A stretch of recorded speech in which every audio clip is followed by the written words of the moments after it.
하나님 말씀은 사도행전 2장 1절부터 13절까지 말씀입니다. 현대교회는 성령에 대한 오해가 양극단의 오해가 심합니다. 우리 교회 도서실에 있는 박영돈 고신대 교수가 쓴 일그러진 성령의 얼굴이라고 하는 책에 그 양극단을 잘 정리를 했습니다. 상당히 균형 있게 이렇게 쓴 책인데, 그 부제가 한국교회의 성령운동 무엇이 문제인가? 성령을 어떤 비인격적인 기운이나 영향력으로 보는 극단을 주로 비판합니다. 조건이 갖춰지면 임하는 영향력으로 알고 하나님을 조종하고, 그리고 성령 받은 어떤 증거로 방언을 따라하라고 가르치기도 합니다.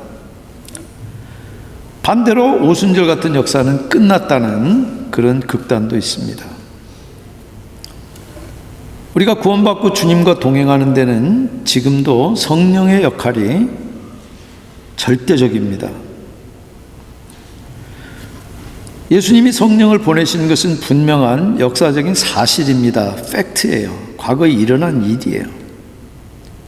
그래서 그 똑같은 일이 지금 되풀이될 수 없지만, 우리가 2000년 교회사를 보면은 수많은 부흥의 역사가 있습니다. 1907년 평양 대부흥운동, 그리고 웨일스나 뉴 잉글랜드에 있었던 부흥운동, 인도나 호주의 부흥운동이 근대 부흥운동의 대표적인 사례인데, 그것이 서로 시기적으로나 어떤 이 네트워크에서 관련들이 있습니다. 물론 사람들이 많아지고 예산이 늘어서 큰일하고 그런다고 해서 그것이 성령의 역사라고 말할 수 없습니다. 이단들도 그런 일을 다 하고, 그리고 정말 엉터리 같은 짓들도 그런 일을 통해서 합니다. 그러나 성령의 역사하시면은 반드시 교회들이 새롭게 되고, 그것은 사회적인 변화로까지 연결이 됩니다. 지금 제가 언급했던 근대 부흥운동들은 다 그런 특징을 가지고 있습니다. 제가 세인트루이스에서 부목사를 했을 때, 거기 세인트루이스 유니버시티에 있는 마이크 맥클린 본트라고 하는 교수가 제 사무실 찾아와 가지고 한국어 가르쳐 달라고, 왜 배우려고 그러느냐 그랬더니 본인이 부흥운동을 연구하는 분이에요. 그래서 부흥운동에 대해서 Revivals in America라고 하는 아주 큰 책을 에디팅한 분입니다. 1차 저자로.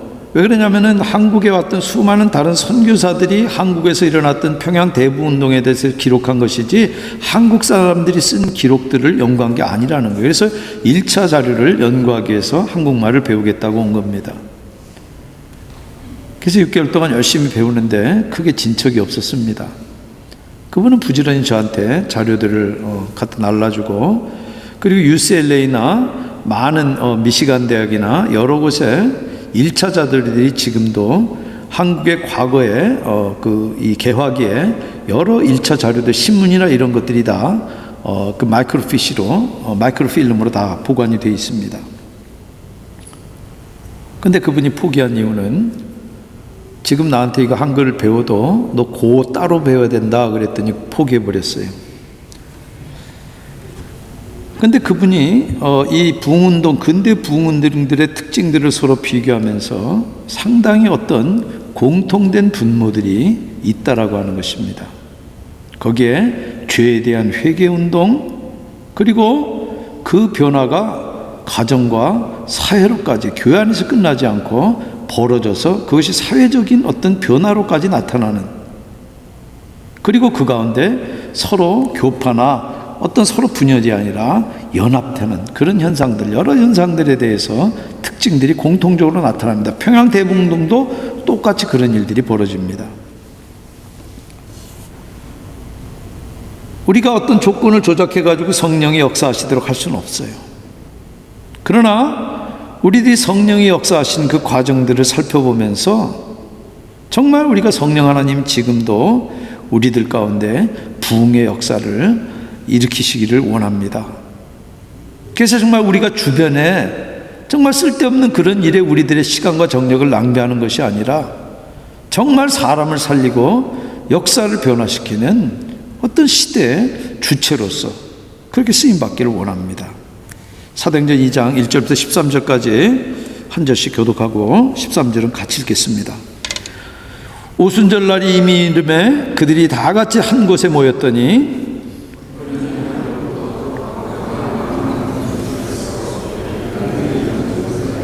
마치 불의 혀처럼 갈라지는 것들이 그들에게 보여 각 사람 위에 하나씩 임하여 있더니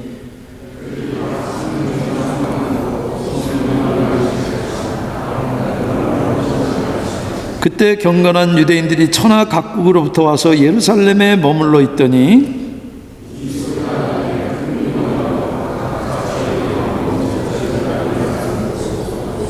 다 놀라 신기하게 여겨 이르되 보라 이 말하는 사람들이 다 갈릴리 사람이 아니냐.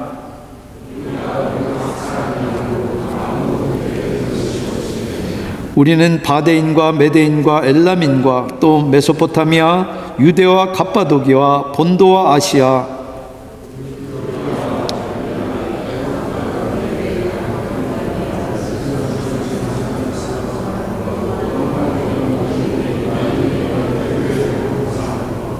그리스인과 아라비아인들이라 우리가 다 우리의 각 언어로 하나님의 큰 일을 말함을 듣는도다 하고 13절 같이 읽습니다. 또 어떤 이들은 조롱하여 이르되 그들이 세술에 취하였다 하더라. 잠깐 기도하시겠습니다. 성령 하나님께서 예수 그리스도의 보내심으로 예루살렘에 임하시며 그 놀라운 역사를 펼쳐나가신 것처럼 성령 하나님 지금도 우리 가운데 그 놀라운 역사를 펼쳐가시기를 원합니다. 그래서 죽은 영혼들이 살아나게 하시고 잠든 영혼들이 깨어나게 하시며 우리가 주님의 그 호령소리에 깨어서 주님의 군사로 무장되는 그래서 하나님의 그 놀라운 역사에 쓰임받는 저희들을 역사의 주체들이 되도록 우리들을 주장해 주시옵소서. 예수님의 이름으로 기도합니다. 아멘. 하늘로 올라가신 예수님의 그 명령대로 제자들이 예루살렘에 모여서 약속하신 선물 성령을 기다립니다. 고린도전서 15장 6절에 보시면은 부활하신 예수님을 일시에 한꺼번에 만난 사람들이 500명입니다. 그러니까 최소 500명은 부활한 예수님을 목격한 거예요. 그런데 예루살렘에 머물면서 성령을 기다린 사람들은 120명입니다.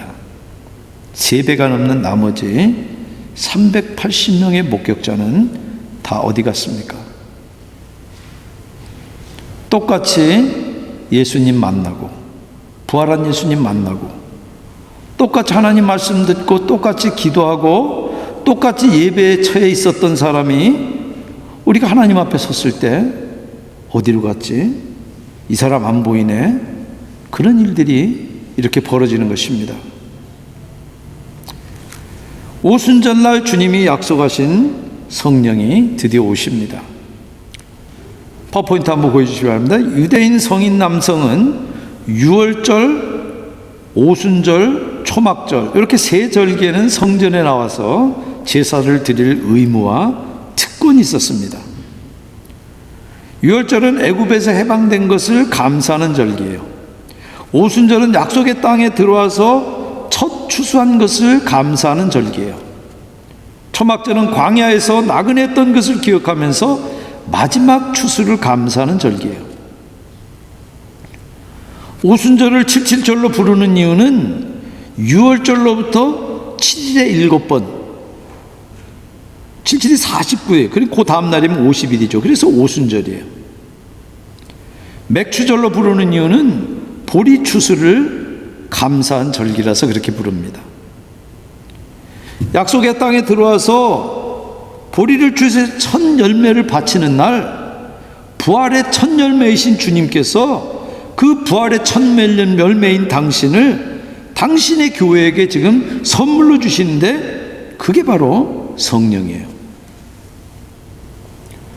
여러분들 저도 오늘 이 설교를 준비하면서 그냥 원고를 당연히 성령이 마가의 다락방에 임했다고 처음에 썼습니다. 근데 성경 공부하면서 틀렸다는 것을 알았어요. 그동안에 제가 그렇게 이야기했던 것들을 용서하시기 바랍니다. 다락방은 120명이 제자들이 함께 수용되기에는 그 공간이 넉넉지 않습니다. 그리고 오늘 본문을 보면은 제자들 방언을 각지에선 순례자들이 들은 걸 보면은 다락방에서 기도한 것이 아니라 성전 어느 한 장소라고 보는 것이 타당합니다. 다락방에서 이렇게 모여서 사도들이 어떤 일들도 하고 그랬긴 하겠지만은, 그렇게 보는 이유는 예수님께서 떠나신 다음에 제자들이 누가복음 24장 53절에 보시면 늘 성전에서 하나님을 찬송하니라. 성전 문만 열면은 성전에 있었다고 지금 누가가 기록을 합니다. 성령이 어떻게 임합니까?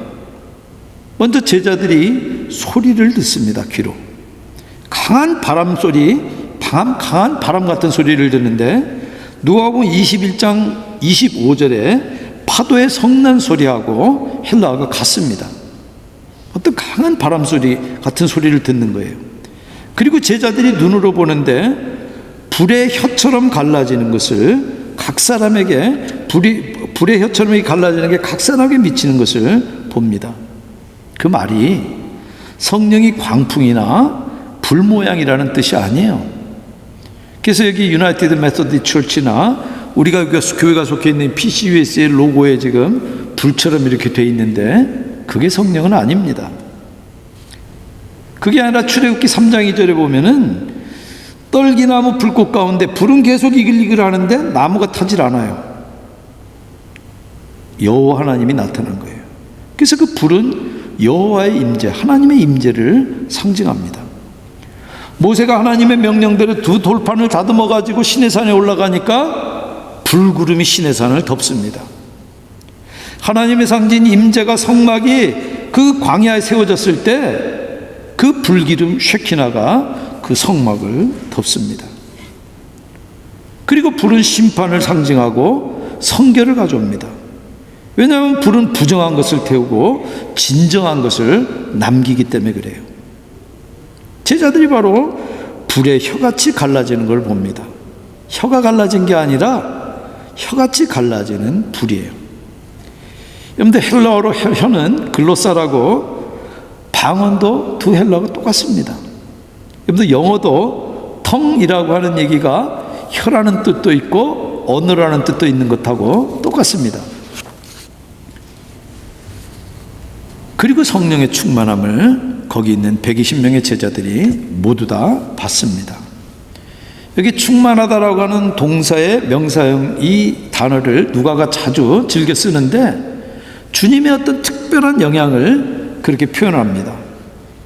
그 똑같은 단어를 마토도 쓰는데 마태복음 27장 48절에 보면은 십자가에서 예수님의 그 고통을 덜어주기 위해서 쓸개탄 포도주를 해면에 솜에다 적셔가지고 갈 때 그때 매달아서 주님에게 드리는데 주님이 거절하세요. 그때 바로 적시다. 그게 충만하다고 똑같은 동사입니다. 누가복음 5장 7절에도 보면은 잡은 생선으로 배가 가득하다. 그것도 충만하다고 똑같은 단어예요. 그러니까 제자들의 전 인격이 성령으로 젖고 성령으로 가득 찬 상태를 지금 가리키는 거예요. 그리고 동사가 피동형입니다. 성령 하나님 나한테 오십시오 한다 그래서 마음대로 내가 부르는 것이 아니라 성령 하나님이 주도적으로 제자들에게 임해서 그들의 인격을 채운 거예요. 물론 제자들은 이전에도 성령을 경험합니다. 요한복음 20장 22절 23절을 보시면은 예수님이 숨을 내쉬며 가라사대 성령을 받으라. 너희가 네 죄든지 사하면 사하실 것이요. 그러면서 후 하고, 그래서 성령의 그 역사, 성령의 기운, 성령을 경험했어요. 여러분들 고린도전서 12장 3절에 보시면 성령으로 아니하고는 누구든지 그리스도를 주라 시인할 수 없느니라. 그랬는데 주는 그리스도시요 살아계신 하나님의 아들입니다. 훨씬 이전에 예수님의 질문에 베드로가 그렇게 대답했다는 것은, 베드로가 예수님도 뭐라고 이야기합니까?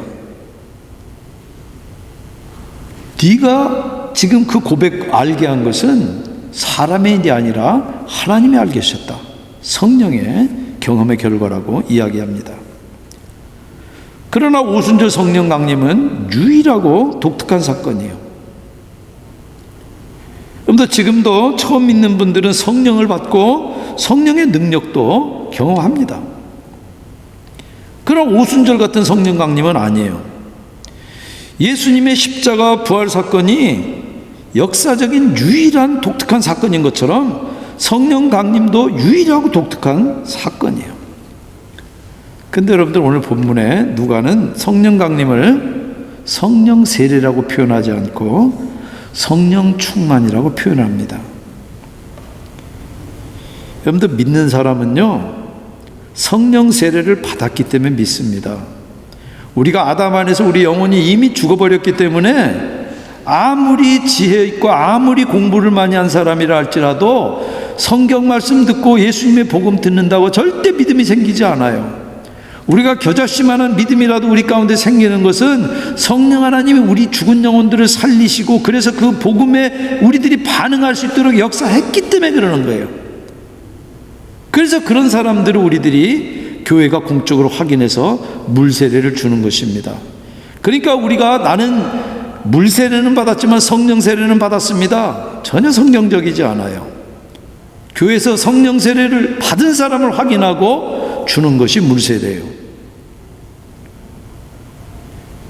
우리가 예수의 피로 죄사함 받고 믿음의 공동체에 들어오는 공적이고 객관적인 그 신앙 고백은 성령의 역사가 아니고는 불가능해요.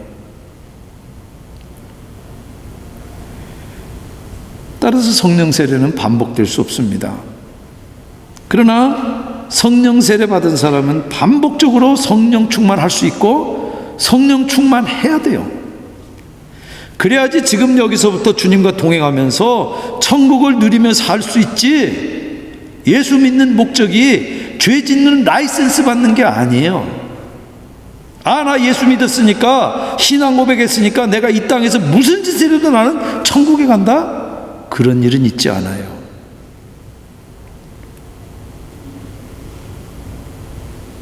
그래야지 지금 여기서부터 주님과 동행하면서 천국을 사는 것이고 주님의 다스림을 받는 것이 천국인 것이지, 죽은 다음에 가는 것이 그것이 천국이 아니에요. 그건 불교가 말하는 천당이에요.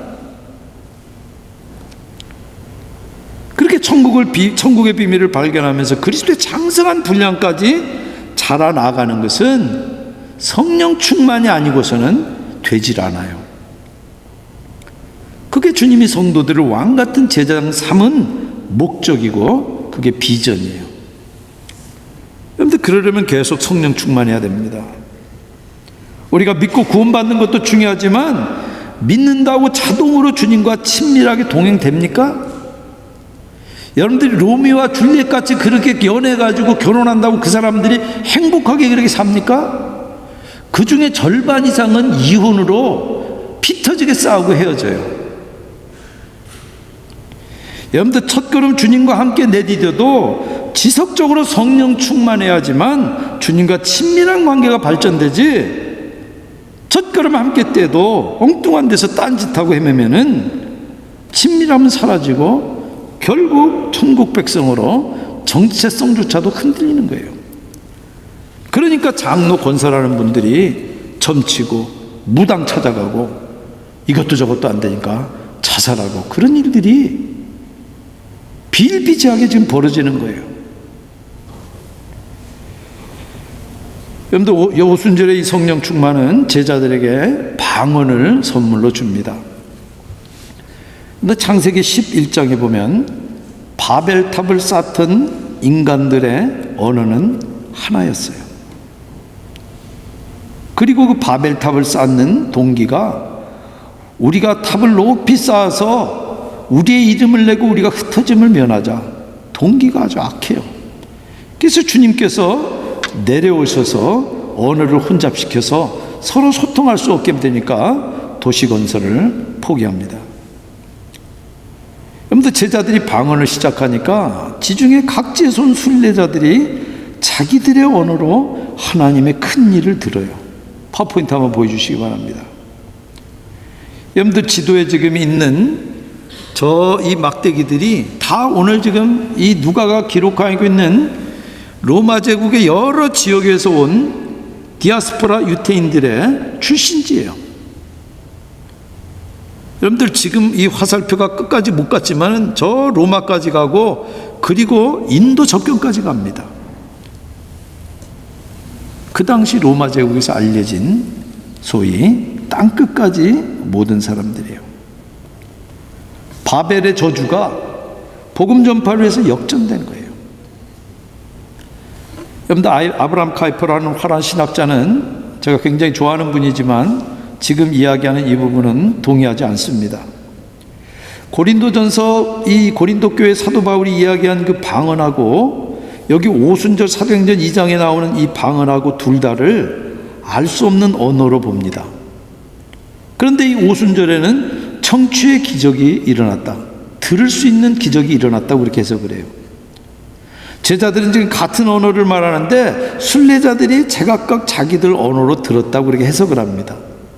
그렇게 해석하는 근거는 베드로가 곧 이어서 14절부터 각 나라 사람들에게 설교하는데 그것을 알아듣고 회개하고 예수 믿는 일이 벌어져요.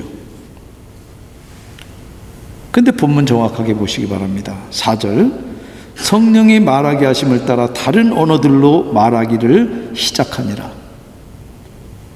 제자들에게 잠시 다른 언어, 전혀 배우지 못하는 자기가 할 줄 모르는 언어를 말하는 능력이 생긴 거예요. 그리고 그 능력이 지금 제자들에게 계속 남아있지 않아요. 이 다음에 그런 일들이 보이질 않아요. 그리고 8절에 보면은 우리가 우리 각 사람이 난 곳 방언으로 듣게 되는 것이 어찌 됨이냐. 듣는 사람들도 분명히 자기네 출신지의 언어라고 확증을 하고 있어요. 더군다나 이 제자들은 특별한 언어를 받게 될 상징으로 불의 혀처럼 갈라지는 것을 봤어요. 성령이 그들에게 지금 방언 주시는 그런 상징이에요. 그래서 3절의 혀와 4절의 방언은 글로사라고 하는 똑같은 헬라어예요. 그래서 듣는 순례자들이 전부 다 놀랍니다. 여러분들 제자들은 어쩌면은 자기들이 다른 나라 방언을 말하는 것을 인식하지 못했을 수도 있어요. 중요한 사실은 복음이 언어의 장벽을 깨고 땅끝까지 전파되어야 된다는 사실이고 그 상징으로 지금 바빌론의 그 언어 혼잡을 오순절 성령 강림에 역전시킨 거예요.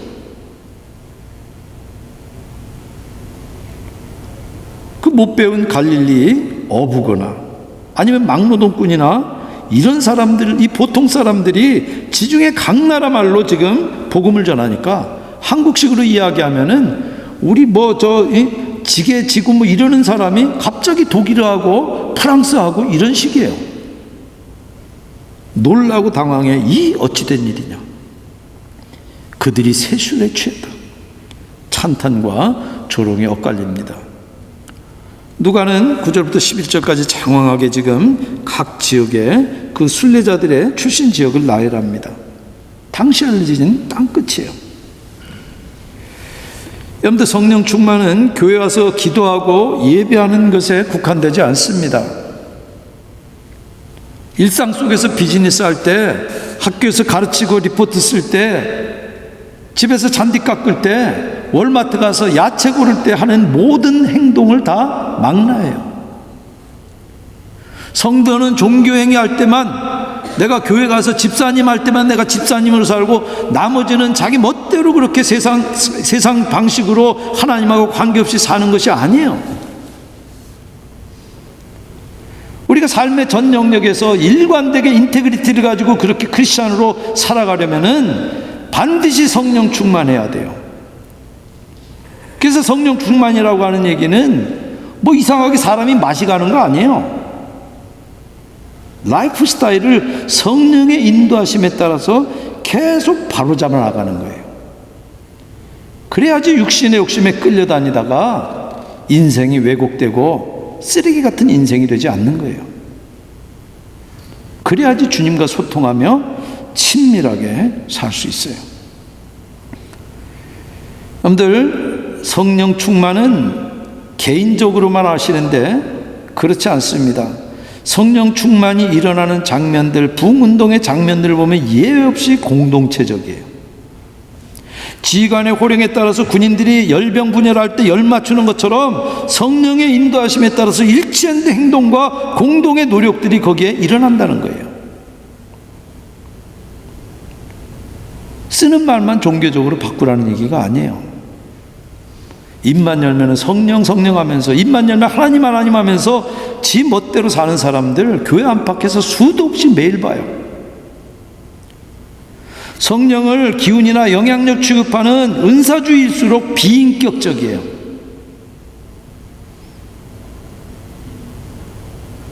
그래서 사람들에게 하는 거 보면은 오히려 회사에서 상사가 지금 자기 부하 직원들에게 하는 것보다도 더 난폭해요. 거칠고. 성령은 성도를 돕는 분이지 예배 대상이 아니라고 보기 때문에 그러는 거예요. 여러분들, 성령은 주님이 요청해서 하나님 아버지께서 보내셨어요. 그러나 성삼위 하나님의 한 위격이에요. 예수님 대신에 성령이 일하는 것이 아니라 예수님이 성령을 통해서 지금 일하세요. 그래서 예수님의 천상사역이라는 표현이 맞는 거예요. 그런데 성령이 그 뜻을 보이시고 그게 분명해지면은 우리가 공동으로 발맞춰서 그 인도하심에 복종하는 것이 그게 성령 충만이에요. 그런데 개인이 잘못되거나 공동체로 함께 성령의 그 인도를 못 받고 성령 충만을 못 받아 나간다 그러면은 지금 우리가 그 인도하심을 구하지 않기 때문에 그래요. 지금 내가 사는 이 스타일이 좋사오니 나는 적당히 지금 양다리 거치고 내가 이렇게 살겠습니다. 냅두세요. 그렇기 때문에 그러는 거예요. 여러분들, 성전에서 모여서 이 기도하던 제자들도 죄 세력 아래 있는 그 인간의 타락한 본성을 다뤄야 되는 사람들이지 천사가 아니에요. 그런데 성령은 불같이 죄를 태워서 성결케 합니다. 그런데 그 제자들 면면을 보세요. 예수님은 십자가 지르고 지금 예루살렘을 향하시는데 세베대의 와이프가 와가지고 내 아들 야고보 요한 예수님 그 보좌에 앉으시면 하나는 우편 좌편, 그러니까 그 말 듣던 나머지 제자들도 열받아가지고 누가 큰지 그 사이에 다툼이 일어나잖아요. 결국 예수님께서 제자들의 발을 씻으실 수밖에 없게 된 거예요. 그런 갈등 품은 죄, 저놈이 지가 나보다 더 높다고 그랬어? 그런 마음 품고 성경 읽어질까요? 기도 잘 풀릴까요? 죄는 태워야지 성결케 됩니다. 성결케 돼서 깨끗해야지 깨끗한 영, 거룩한 영 성령이 내려오세요. 그런데 사도 바울도 로마서 7장에 자기 속에 서로 앙숙 같은 그런 두 존재, 두 마음이 있다고 고백하잖아요. 타락한 본성을 쫓는 육체 소욕이 성령의 인도대로 주님과 친밀하게 동행하는 걸 가만두질 않아요. 계속 거기에 거슬려요. 그래서 우리가 죄 안 지으려고, 죄 지으려고 내가 애쓰지 않아도 가만히 있으면 자연스럽게 죄는 짓게 돼 있어요. 그런데 양다리 거치려고 해보세요. 100%예요, 그거는. 그런데 가차없이 내 옛사람을 십자가에 못 박고 성령의 불로 태우지 않는 한 누구도 성결할 수 없고, 성결케 되지 않으면은 거룩한 영, 성령 충만은 허상입니다. 그냥 종에 있는 그냥 글자일 뿐이에요. 그런데 성령을 기다리던 제자들이 1장 14절에 보면 오로지 기도에 힘씁니다. 그리고 1장 20절 이하에 보면은 성경을 가지고, 특별히 시편을 가지고 자기네들에게 있는 현상을 해석해요. 요새 식으로 얘기하면 큐티한 거예요. 기도한 거예요. 기계처럼 성경 읽고 기계처럼 앵무새처럼 그렇게 기도했을까요? 그러면서 그 읽은 말씀은 딴 사람한테만 적용했을까요? 그런데 성령 충만했을까요? 여러분들, 제자들이 여기 지금 기도하고 하나님 말씀 나눈 것 여기 기록했지만 기록되지 않은 것이 있습니다. 제자들은 분명히 서로 허물과 죄를 고백하면서 성결을 회복하고 죄자들 사이에 화목과 일치를 이뤘을 것이 분명합니다. 그래서 성령이 내려왔다는 얘기가 아니에요. 그러나 성령은 소멸하는 불처럼 죄를 태워서 성결하게 해요. 여러분들, 우리가 부흥을 모두 다 성령의 역사라고 볼 수는 없지만은 성령의 충만이 있어야지만 부흥도 일어나요. 내가 위선적으로 사는데 그거 보고 전도하는 사람이 그거 전도 될까요?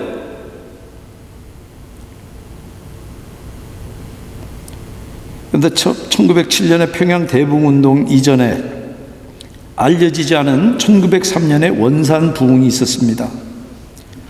아주 프라우드한 영국 의사 하디가 유니버시티 오브 토론토를 졸업했지만 자기는 식민지 캐나다 사람이 아니라 본토 영국 사람이라서 더 프라우드했어요. 이 하디가 조선의 영적 부흥을 위해서 기도하던 두 여자 선교사가 중심이 돼가지고 하는 그 기도에 설교를 부탁받았어요. 그래서 말씀을 전하기 위해서 준비하다가 기도하던 하디가 그 말씀에 깨졌어요. 자기 교만과 조선인들을 향한 우월감이 그 하나님 말씀 앞에 박살이 난 거예요.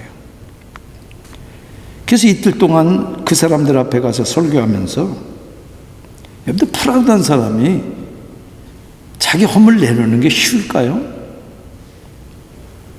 고통스럽게 자기의 교만과 우월감을 눈물로 자백했습니다. 그러니까 듣는 사람들 사이에 큰 은혜가 일어나고 성령의 역사가 그 가운데 나타났어요. 여러분들, 그 마이크 맥클리먼트라고 하는 친구가 저한테 준 자료에 보니까 그 냉랭한 하디 선교사를 조선인들이 피했는데 하디가 완전히 180도 달라져 가지고 하디가 진찰만 해도 병이 나았다고 하는 그런 기록들이 있습니다. 여러분들, 회개하고 돌아서서 울어서 성령이 역사했다는 얘기가 아니에요. 성령이 역사하시니까 고통스럽고 주저되지만 프라우드한 자기를 내려놓고 그때 성령이 주는 자유와 평강을 하디가 맛본 거예요. 그리고 그 자유와 평강은 다른 사람들을 감염시켜서 그들도 하여금 갈망하게 하고 그들도 자유와 평강을 맛보게 한 거예요. 그리고 그 일은 그냥 끝나는 것이 아니라 조선교회를 살려서 시대적인 사명을 감당하도록 땅끝까지 이르러 증인이 되게 하는 일을 한국교회가 감당하도록 100년도 전에 주님께서, 성령께서 예비하신 거예요. 여러분, 지금 새로 보내는 선교사 기준으로는 미국보다도 한국교회가 선교사를 더 많이 보냅니다. 여러분들, 그런 부흥의 역사가 어디서 시작됐겠습니까? 그런데 평양 대붕운의 배경에는 한 해 전부터 평양 장대인 교회에서 친구 박지록 장로와 함께 기도해왔던 길선주 장로가 있습니다. 그래서 그 이듬해 정초부터 1월 2일부터 장로계 사경회가 시작되는데, 낮에는 성경에 요새같이 부흥회라는 표현 쓰지 않았어요. 사경회라고 하는 얘기는 성경을 공부했다는 얘기예요. 그래서 20리도 넘는 곳에서부터 아침까지 오려고 하니까 새벽부터 출발해가지고 산 넘고 강 넘어 물 건너가 와가지고 새벽부터 교회 바깥에서 기다리고 있다가 그 사람들이 사경에 와서 하나님 말씀 배우고 기도하고 그리고 깨진 거예요. 그래서 정월 14일부터 본격적인 부흥이 평양에서 일어나기 시작하는데, 여러분들, 부흥이 일어난다고 그래가지고 다 그냥 여기저기 으쌰으쌰한 거 아니에요. 여러분들, 그 부흥사 평양 대붕운동 기록을 보면은 냉랭해가지고 도대체 찬송도 되지 않고 기도도 되지 않는 그런 상황이 벌어집니다.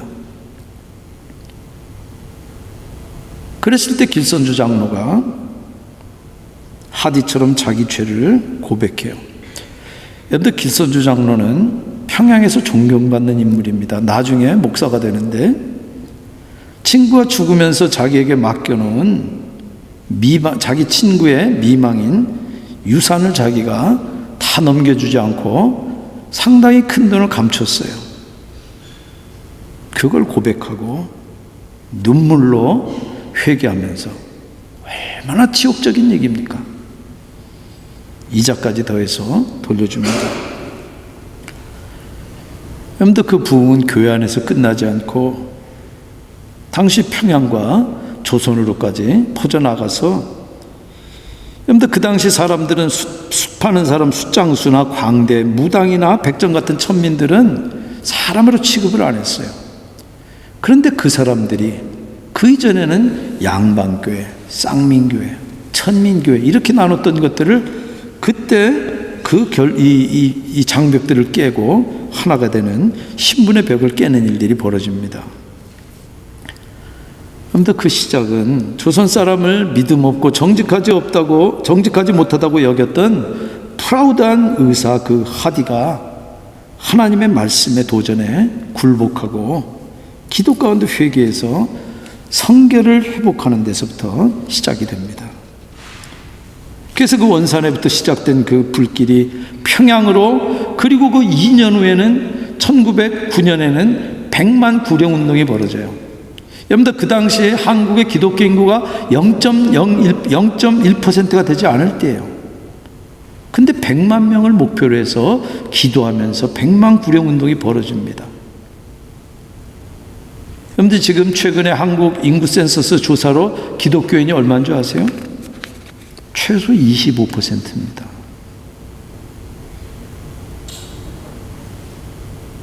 그런 놀라운 일들이 하디로부터 시작이 된 겁니다. 그런데 우리가 성령 충만했다고 해서 육체 소욕이 우리들을 유인하는 그런 힘에서 완전히 벗어날 수 없습니다. 그러니까 한때 정말 성령의 놀라운 도구로 쓰임받았던 목사님들이 그 추한 모습들을 늙어서 보이는 것입니다. 왜 그러냐면 성령이 인도하시는 방법이 기계적이지 않기 때문에 그래요. 그래서 벤치마킹이 되질 않습니다. 어떤 조건이 맞아졌다 그래가지고 거기 임하는 게 아니에요. 맥도날드 지금 여기 내듯이 거기 인구가 얼마나 되고 주변에 이 소득 수준이 얼마 되고 교통량이 얼마 되고 거기 그래가지고 하면은 되는 그런 일들이 아니라는 거예요. 그런데 성령 충만은 우리 인격을 주장하시지만 귀신 들린 사람처럼 그렇게 돌변하게 만들지 않아요. 주님의 말씀이 인격 안에서 충만하게 역사해서 우리들이 성령 충만하면 충만할수록 나는 가장 나답게 되는 거예요. 우리가 예수 믿으면은, 그래서 성령 충만하게 되면은 정말 내가 이상하게 될까봐 걱정하시는데 그런 걱정 버리세요. 하나님이 우리를 창조하신 가장 나다운, 가장 인간되고 가장 훌륭한 모습으로 살아갈 수 있는 거예요. 그러면서 동시에 주님의 뜻에 순종하도록.